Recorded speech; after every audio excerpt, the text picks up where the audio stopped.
So the kind folks over at Netflix sent me over an early screener for their brand new animated film coming to Netflix on November 14th that's currently in a limited theatrical release, and that film is called In Your Dreams, which tells the story of a brother and sister who are seeing that their parents are possibly going to be splitting up. They end up finding a magical book that allows them to connect to the dream realm, and they find out that the Sandman can make a dream come true, so they try to go into the dream realm to make their dreams come true. And over the course of the film, I found it to be a fairly touching film. When I went on Letterboxd shortly after having seen the film, I saw that some of my peers that also saw the film early were giving it fairly negative reviews.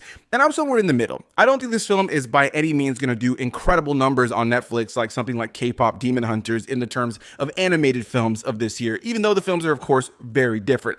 But I think in general, the film is cute. It's fun and it's completely fine. It's passable, and I think young kids will certainly enjoy it. And as somebody who grew up in a household with divorced parents, I could definitely relate to the notions that this film is touching on. I can definitely relate to the various themes. There are elements about this film that definitely had me connected to the characters, and I think the two main lead characters, the brother and sister in the film, Stevie and Elliot, are certainly enjoyable. There's a lot of cute moments between the two of them, and I really enjoyed the brother-sister dynamic. There's also a fun little sidekick stuffed animal that comes to life in their dreams, who's known as Baloney Tony, who's played by Craig Robinson, who I do feel like they underutilized in the film, but I did enjoy him quite a bit. And all in all, I have a full review over on YouTube if you guys are interested in hearing me talk a little bit more about this film in depthly. But what I will say is that overall, I found the film to be serviceable, enjoyable, something that young kids will likely enjoy, something that families can sit down and enjoy and probably have a nice takeaway from. But in a lot of ways, the film feels safe. The animation is solid, the themes are there, but the characters don't feel as developed, especially the parents who feel like they're just